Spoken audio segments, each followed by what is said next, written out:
Hello guys, welcome back to my new vlog. ಇವತ್ತಿನ ವ್ಲಾಗಲ್ಲಿ ನಾನು ಗುಜ್ಜೆ ಪಕೋಡ ಮಾಡಬೇಕಂತ ತೀರ್ಮಾನ ಮಾಡಿದ್ದೇನೆ. ಹಾಗಾಗಿ ಅದನ್ನು ಹೇಗೆ ಮಾಡೋದಂತ ನಿಮಗೂ ಹೇಳ್ಕೊಡ್ತೀನಿ. ಈಗ ನಾವು ಗುಜ್ಜೆ ತರಲಿಕ್ಕೆ ಹೋಗುವ. Let's go.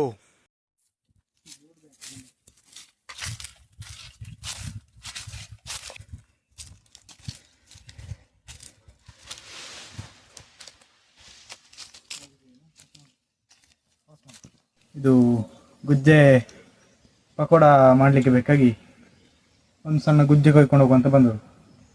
ಕೊಯ್ಯುವ. ಆಯ್ತು, ನೋಡ್ತಾ ಇರ್ಬೋದು ಗುಜ್ಜೆ ಸಣ್ಣದೇ ಕೊಯ್ದು, ಜಾಸ್ತಿ ದೊಡ್ಡದು ಕೊಯ್ಲಿಲ್ಲ. ಈಗ ಎಂತ ಮಾಡಬೇಕು ಅಂತ ಹೇಳಿದರೆ, ಫಸ್ಟಿಗೆ ಅದರ ಮೇಲಿನ ಭಾಗವನ್ನು ತೆಗೆದುಕೊಂಡು ಮತ್ತೆ ಒಂದು ಕೋಲನ್ನು ತಗೊಂಡು ಅದನ್ನು ಚುಚ್ಚಬೇಕು. ಯಾಕಂದರೆ ಅದು ಸಿಪ್ಪೆ ತೆಗಿಲಿಕ್ಕೆ ಈಸಿ ಆಗ್ತದೆ. ಹಾಗಾಗಿ ಒಂದು ಕೋಲು ಕುಚ್ಚಿಕೊಳ್ಬೇಕು. ಇಷ್ಟಾದ ನಂತರ ಗುಜ್ಜೆಯ ಸಿಪ್ಪೆ ತೆಗಿಬೇಕು.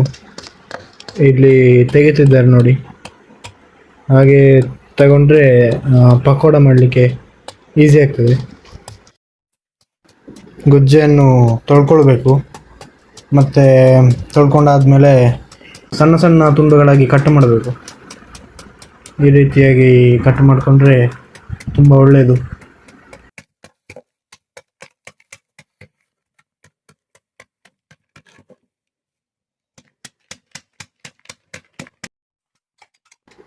ಇಲ್ಲಿ ನೋಡಿ, ಇಲ್ಲಿ ನಡ್ಕೊಂಡು ಹೋಗ್ತಿದ್ದಾರಲ್ಲ, ಇವರೇ ನಮ್ಮ ಮನೆಯ ಬೆಕ್ಕು. ಇದರ ಹೆಸರು ಬೆಕ್ಕು.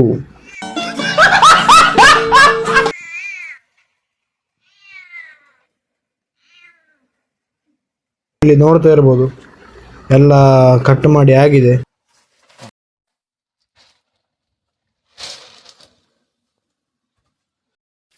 ನೀವು ನೋಡಿ ಇಲ್ಲಿ ನನ್ನ ಕೈಯಲ್ಲಿ ಏನಿದೆ ಅಂತ. ಭೀಮನ ಗದೆಯನ್ನು ನಾನು ಹಿಡ್ಕೊಂಡಿದ್ದೇನೆ.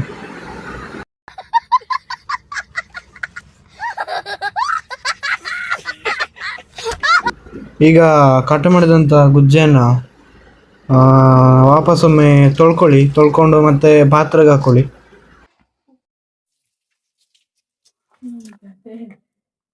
ಒಂದು ಪಾತ್ರೆ ತಗೊಳ್ಳಿ, ಮತ್ತೆ ಅದಕ್ಕೆ ಹಿಂಗ ಹಾಕಿ. ಇಲ್ಲಿ ಹಿಂಗು ಹುಡಿ ಯೂಸ್ ಮಾಡಿರೋದು. ಹುಡಿ ಹಿಂಗೆ ಆಗಬೇಕು ಅಂತೇನಿಲ್ಲ, ಇಲ್ಲಿ ಕರಗಲಿಕ್ಕೆ ಬೇಕಾಗಿ ಹುಡಿ ಹಿಂಗು ಯೂಸ್ ಮಾಡಿರುವಂಥದ್ದು. ಮತ್ತು ರುಚಿಗೆ ಬೇಕಾದಷ್ಟು ಉಪ್ಪು ಹಾಕ್ಕೊಳ್ಳಿ. ಉಪ್ಪಾದ ಮೇಲೆ ನೀರು ಹಾಕಿ ಮಿಕ್ಸ್ ಮಾಡಿ.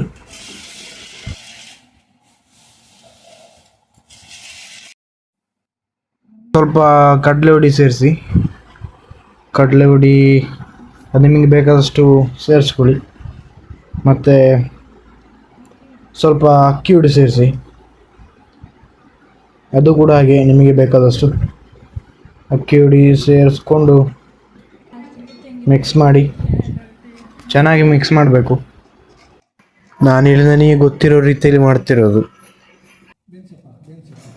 ನಂತರ ಕರಿಬೇವು ಸೊಪ್ಪನ್ನು ಕಟ್ ಮಾಡಿಕೊಂಡು ಅದಕ್ಕೆ ಹಾಕಬೇಕು. ಸ್ವಲ್ಪ ಹಾಕ್ಕೊಂಡಾದ್ಮೇಲೆ ಮಿಕ್ಸ್ ಮಾಡಿಕೊಳ್ಬೇಕು. ನಂತರ ಕಟ್ ಮಾಡಿರುವ ಗುಜ್ಜೆಯನ್ನು ಹಿಟ್ಟಿಗೆ ಹಾಕಬೇಕು. ಇದು ಆ ಗುಜ್ಜೆಯನ್ನು ಬೇಯಿಸಿ ಕೂಡ ನೀವು ಹಿಟ್ಟಿಗೆ ಹಾಕ್ಬೋದು, ಇಲ್ಲ ಬೇಯಿಸದೆ ಕೂಡ ಹಾಕ್ಬೋದು. ಈಗ ನಾನು ಬೇಯಿಸಲಿಲ್ಲ, ಹಾಗೆ ಹಾಕ್ತಿದ್ದೇನೆ. ಗುಜ್ಜೆ ಹಿಟ್ಟಿಗೆ ಹಾಕಿ ಚೆನ್ನಾಗಿ ಮಿಕ್ಸ್ ಮಾಡಿಕೊಳ್ಬೇಕು. ನೋಡಿ, ಈ ರೀತಿಯಾಗಿ ಹಿಟ್ಟು ಮಿಕ್ಸ್ ಮಾಡಬೇಕು. ಅಂದರೆ ಈ ರೀತಿಯಾಗಿ ಹಿಟ್ಟು ಆಗಬೇಕು. ಇಲ್ಲಿ ನೋಡ್ತಾ ಇರ್ಬೋದು, ಇಲ್ಲಿ ಹಿಟ್ಟು ರೆಡಿಯಾಗಿದೆ. ನಂತರ ಒಂದು ಬಾಣಲೆ ತಗೊಳ್ಳಿ, ಅದಕ್ಕೆ ಕೋಕೋನಟ್ ಆಯಿಲ್ ಹಾಕಿ. ಕೋಕೋನಟ್ ಆಯಿಲ್ ಹಾಕಿ ಒಂದು 5 ನಿಮಿಷ ಬಿಡಿ. ಎಣ್ಣೆ ಕಾಯುವವರೆಗೆ ಬಿಡಿ.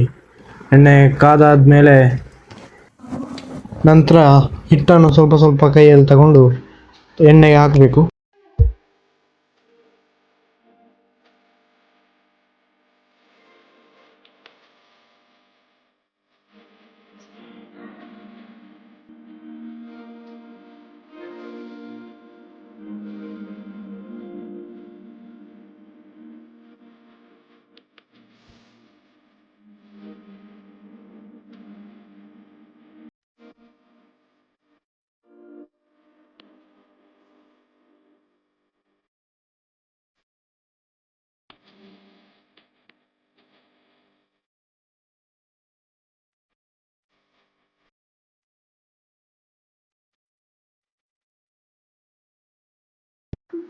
ಈಗ ಇದು ಬೆಂದಿದೆ, ಹಾಗೆ ತೆಗಿತಿದ್ದೇವೆ.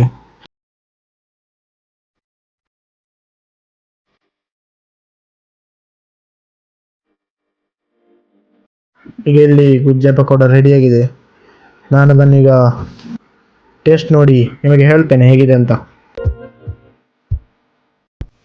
ಇದನ್ನು ಟೇಸ್ಟ್ ಮಾಡಿ ನೋಡುವ.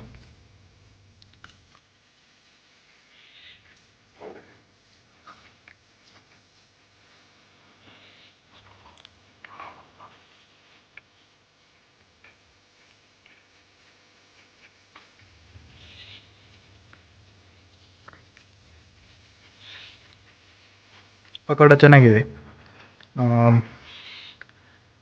ನಾವು ಪ್ಲ್ಯಾನ್ ಮಾಡಿದ ಪ್ರಕಾರ ಪಕೋಡ ಚೆನ್ನಾಗಿ ಬಂದಿದೆ. ಇದು ನೀವು ಮನೇಲಿ ಟ್ರೈ ಮಾಡಿ, ಚೆನ್ನಾಗಾಗುತ್ತೆ.